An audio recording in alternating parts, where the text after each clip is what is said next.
कस्बा फतेहपुर में स्थित हजरत शेख हिसामुद्दीन शाह मखदूम की मजार पर लगने वाला वार्षिक उर्स व मेला इस बार 24 अक्टूबर से अपने बिल्कुल नए और निराले अंदाज में श्रद्धा और महामनोरंजन का केंद्र बनने जा रहा है।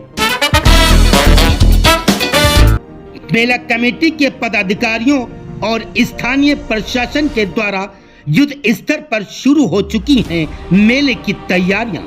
मेला प्रांगण की साफ सफाई, विद्युत व्यवस्था, पेयजल, सुरक्षा व यातायात प्रबंध के लिए कार्य तेजी से किया जा रहा है।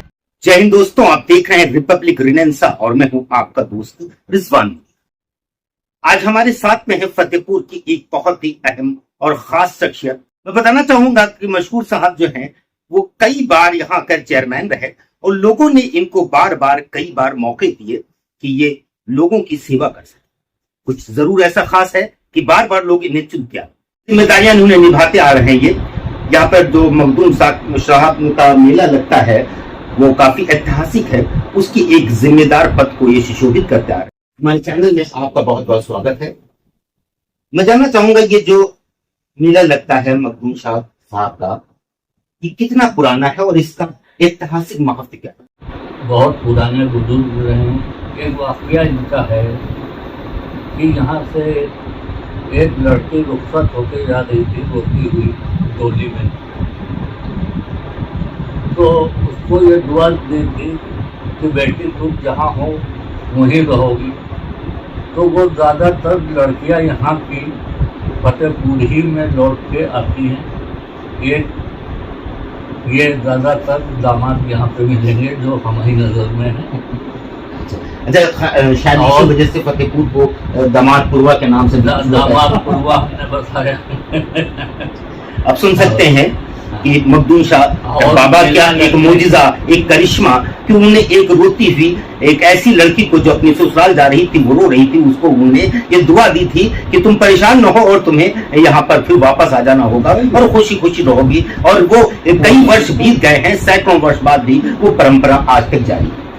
हमारे कस्बे में काफी गरीब लोग रहते हैं जो देवा मेला नहीं जा सकते। लगभग 70 वर्ष पूर्व हमारे वालिद उस वक्त चेयरमैन थे और उनके साथी अमीर अहमद चचा, कबीर भाई चचा, हमारे सभी चचा पुराने जो इस दुनिया में नहीं हैं, इन लोगों ने मिलकर अपने उससे वो किया कि एक शुरुआत मेले की यहाँ पे की जाए, अपने पास से खर्च करके दुकानों को लगवाते थे कि जो हमारे गरीब भाई हैं वो यहाँ पे मेला देखें।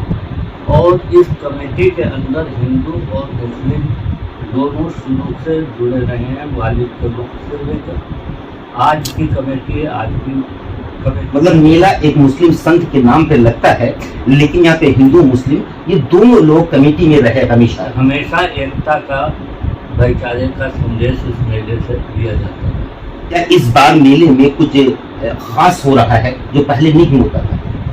इस बार खास ये हो रहा है कि पुराने लोगों के ज़्यादातर इंतकाल हो गए हैं, जो हमारे 75 का रजिस्ट्रेशन लिस्ट में थे पुराने लोग, उनकी जगह पे हमने अब हमारी भी एज हो रही है, नई पीढ़ी को हम आगे लाए हैं और इन लोगों को आगे बढ़ाने का हमारा इरादा है कि इंशाअल्लाह इसको लेके ये लोग आगे चलते हैं।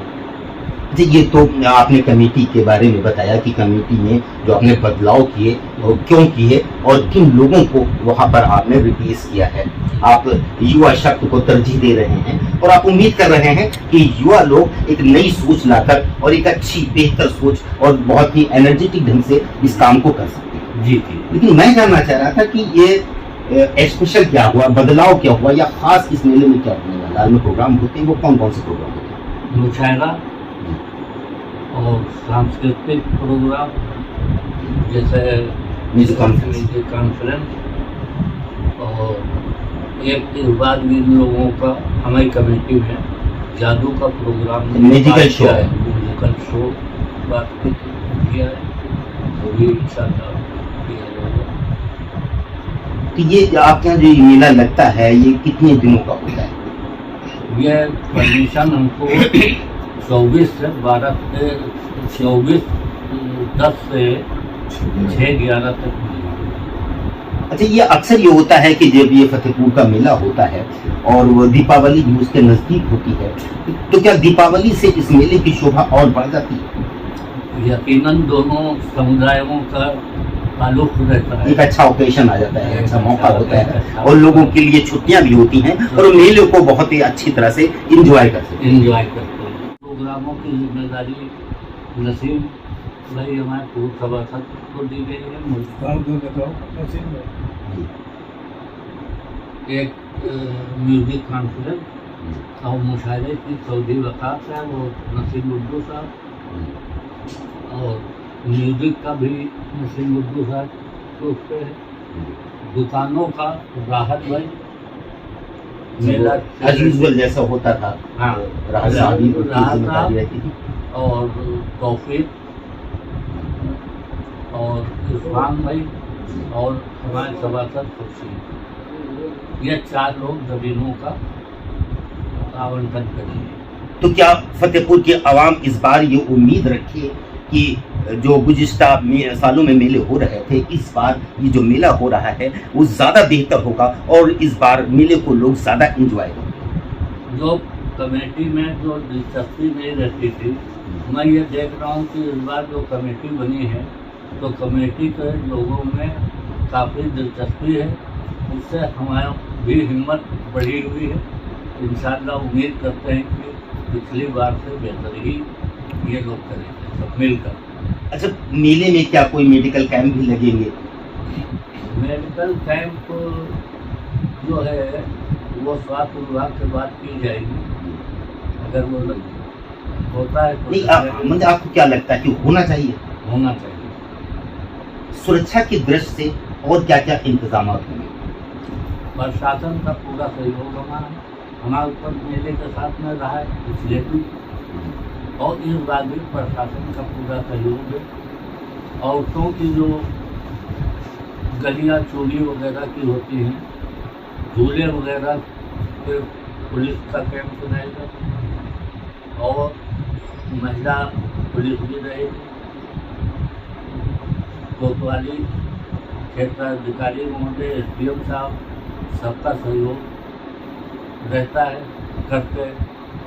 करती कमेटी है लेकिन सहयोग सबका रहता है, पूरे प्रशासन। हमारे चैनल के माध्यम से आप फतेहपुर के आवाम को या वो तमाम लोग जो मेला यहाँ पे देखने आते हैं उनको आप कोई संदेश देना चाहते हो तो आप कम अल्फाजों में वो संदेश क्या हो? एक अंतिम सवाल शेष है, मेरे हिसाब से वो बहुत ही विशेष है। मैं जानना चाह रहा हूँ कि जो मेला कमेटी के लोग हैं, जैसा आपने बताया कि मुख्तलिफ धर्मों से ताल्लुक़ रखने वाले भी लोग हैं, तो मैं बहुत ही कम अल्फाजों में जानना चाह रहा हूँ कि किन किन लोगों की बहुत ही अहम जिम्मेदारी है इसमें? चौधरी वकाफ साहब हैं और अपना प्रतिनिधि हमने ज़फ़रुल इस्लाम को बनाया है, नसर आलम है, फैसल है और हेमंत कुमार वर्मा बाबा संगत हैं, नरेंद्र कुमार वर्मा बाराबंकी बार अध्यक्ष हैं, वो कानूनी सलाहकार हमारे हैं। और इस तरीके से तीनों रितेश कुमार जैन तीनों इन लोगों का काफ़ी सहयोग मैं करता हूँ। सिख ईसाई हिंदू मुसलमान उससे पहले हैं हम इंसान। बहुत अच्छा, अच्छे अल्फाज, अच्छा अंदाज और चेहरे पे मुस्कुराहट, ये सब तरीके होते हैं अपनी बात को ज़्यादा अहम बना देना और एक असरदार बना देना। वो तमाम खूबियों के साथ ये बहुत ही एक अच्छे अल्फाजों में एक मैसेज दिया गया और जो वक्त की ज़रूरत है कि हम सब एक हों और हमारी यूनिटी ही हमारी ताकत हो। इस उम्मीद के साथ कि आखिरी अल्फाज सिर्फ हमारे तहसील में नहीं, हमारे ज़िले में नहीं, हमारे प्रदेश में नहीं, बल्कि पूरे हिंदुस्तान में और मैं यूँ कहूँगा पूरी दुनिया में एकता का यह संदेश ज़रूर जाएगा और शायद लोग इसे पालन करेंगे। जय हिंद, जय भारत।